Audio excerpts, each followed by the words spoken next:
Olá, tudo bem? Começa agora uma série inédita de estudos das profecias da Bíblia. Esta é a série O Grande Conflito e o tema de hoje é o livro que revela tudo. Aqui nas minhas mãos eu tenho a palavra de Deus, a Bíblia Sagrada.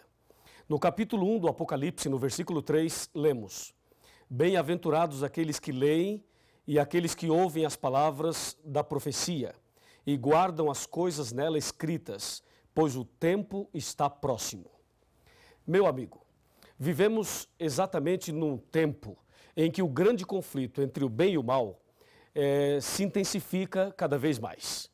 E a palavra de Deus, a Bíblia Sagrada, é a base, é o livro-chave para nos mostrar exatamente em que posição devemos estar, que posição tomar nesse grande conflito. Por exemplo, para que você seja bem-sucedido e seja vitorioso nessa guerra entre o bem e o mal, é preciso conhecer algumas coisas importantes sobre a Bíblia. A Bíblia Sagrada tem 66 livros, sendo 39 no Velho Testamento e 27 no Novo Testamento. Ela foi escrita por aproximadamente 40 pessoas num período de aproximadamente 1.600 anos. Ela já foi escrita originalmente em 3 línguas, na língua hebraica, na língua grega e na língua aramaica. E este sagrado livro tem como autor o nosso Deus.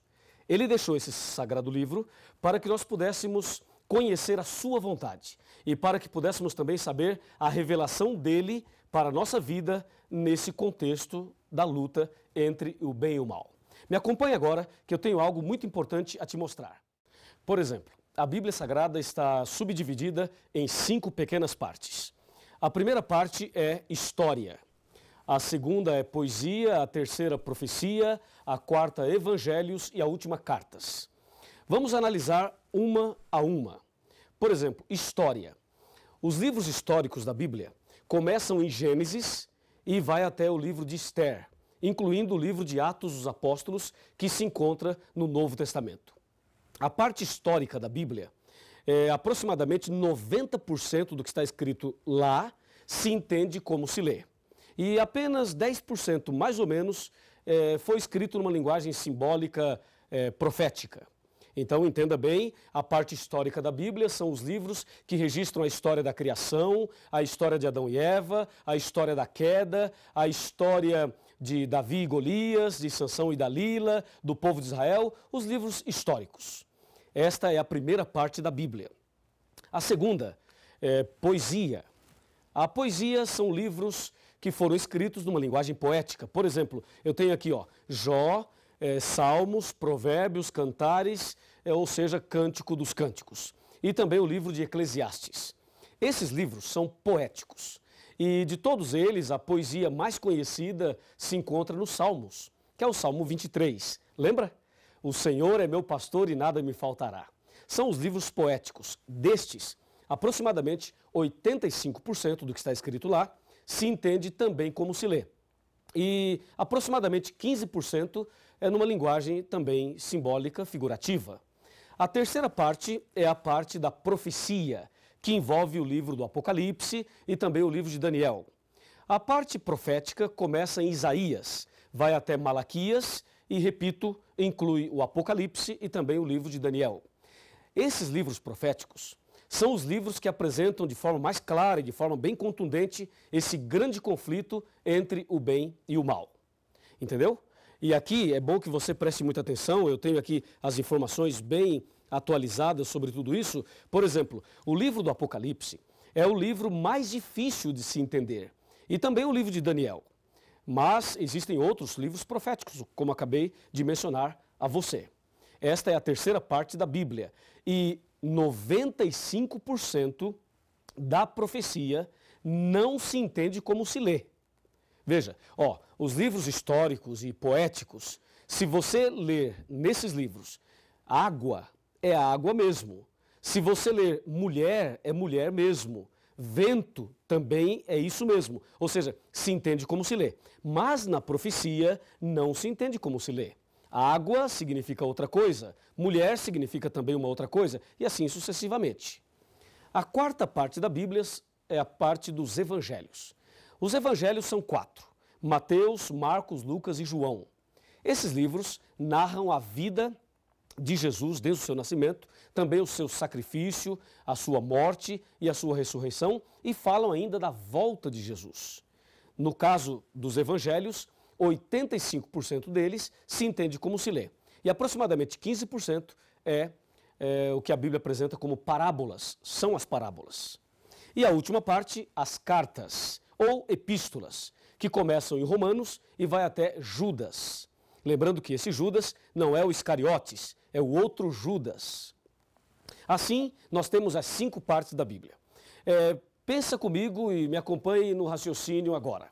Esse raciocínio das 5 partes da Bíblia, eu penso que é a mais importante para que você entenda exatamente o que é e como entender a Bíblia Sagrada. Voltemos o nosso pensamento um pouquinho para a parte histórica. A parte histórica da Bíblia, os primeiros livros especialmente.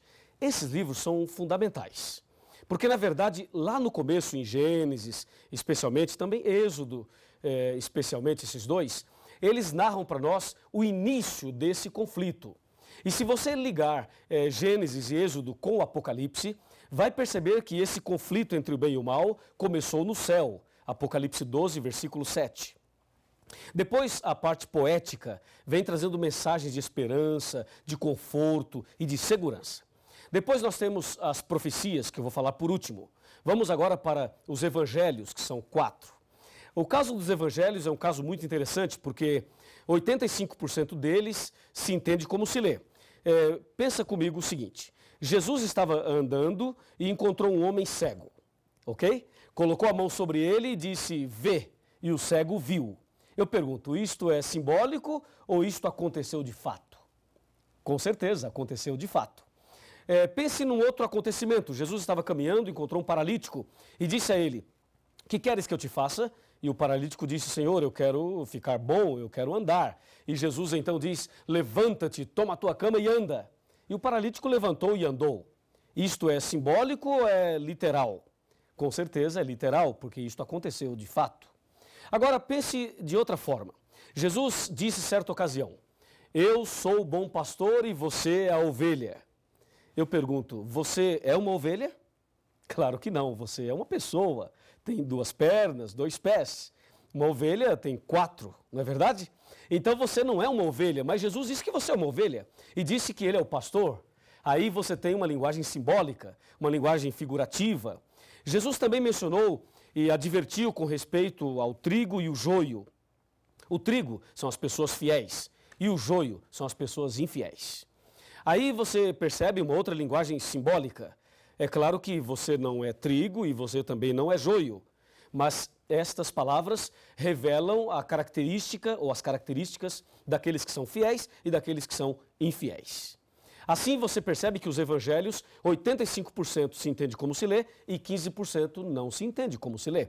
São as parábolas. E as cartas também. As cartas ou as epístolas, 90% se entende como se lê e 10% não.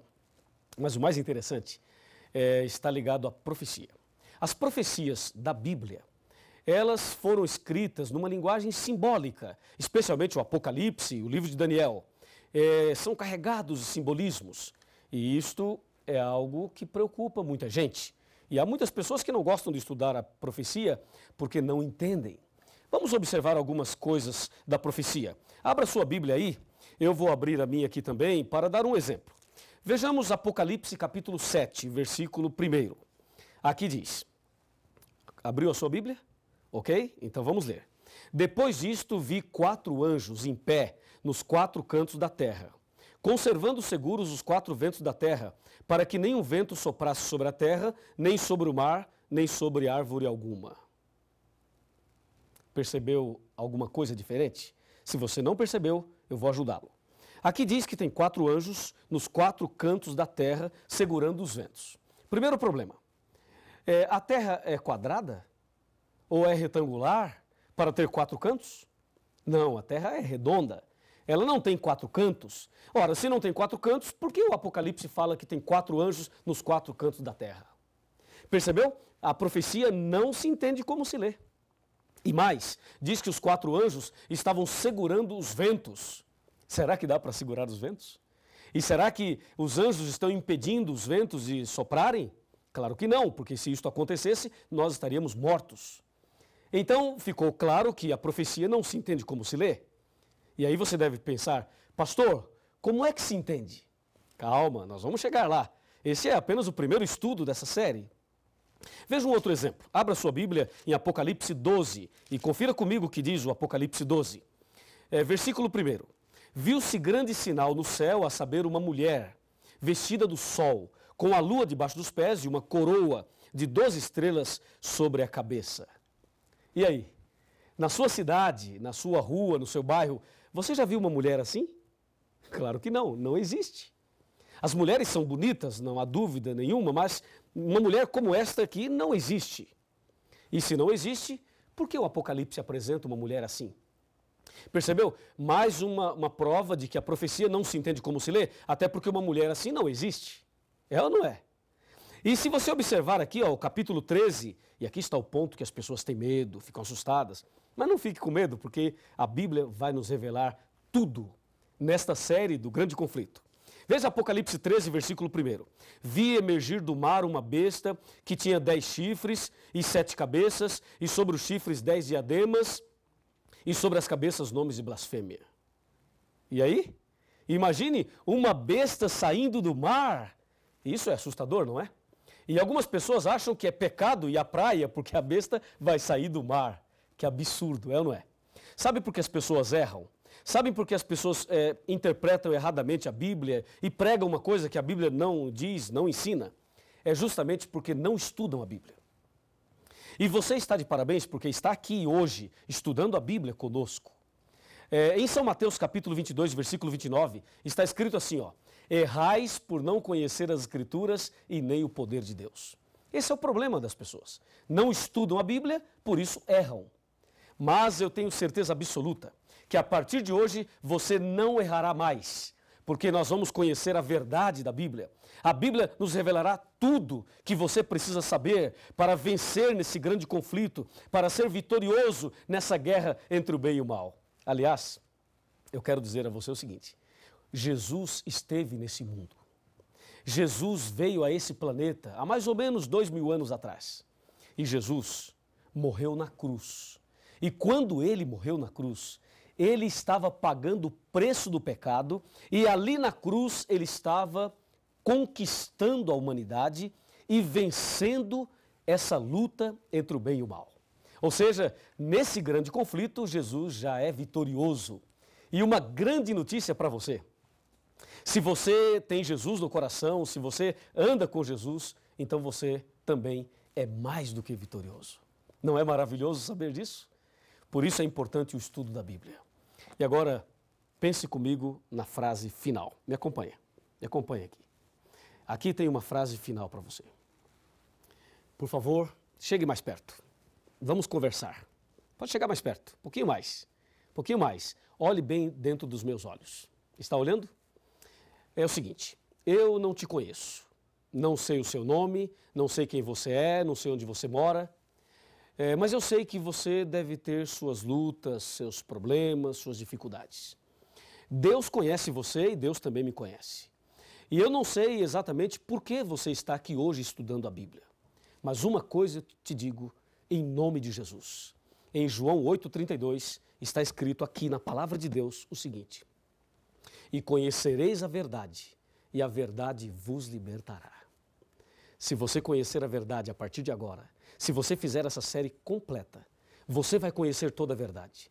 E Deus vai libertar você, vai transformar sua vida, vai fazer de você a pessoa mais feliz do mundo. E nesse grande conflito, você será vitorioso, você será vitoriosa. Presta atenção, minha amiga, presta atenção, meu amigo. Eu vou orar por você. E Deus te dará a vitória nesse dia e nessa série de estudos bíblicos. Você não quer aceitar fazer o curso completo e não quer ter Jesus no coração e você não deseja ser vitorioso também nessa guerra entre o bem e o mal? Que pergunta que eu estou fazendo. É claro que você deseja, é claro que você quer. E se você assim deseja, se você quer isto, então feche os seus olhos e vamos falar com Deus. Querido Pai Celestial, Muito obrigado por esse primeiro estudo da Tua Palavra. Ela é lâmpada para os nossos pés e luz para os nossos caminhos. Ela revela Jesus, aquele que já venceu na cruz em nosso lugar. Ajuda-nos agora a conhecer melhor a Tua Palavra e a andar nos Teus caminhos. Abençoe essa pessoa que está orando comigo nesse instante e envia o Espírito Santo para fazer o milagre na vida desta pessoa que tanto necessita. Em nome de Jesus. Amém. A sua entrega é total. Você não pôde mais adiar. Jesus chegou ao seu coração, chamou por seu nome, você atendeu. Algumas lágrimas vêm e vão lavando qualquer temor. O Santo Espírito está aqui, lhe abraça e lhe diz o quanto esperou. Sua vida vai desabrochar, vai sorrir, vai cantar, começando aqui e por todo sempre. O amor de Deus vai lhe acompanhar. Ele prometeu, jamais vai deixá-lo. Você não estará sozinho a vagar. Deus vai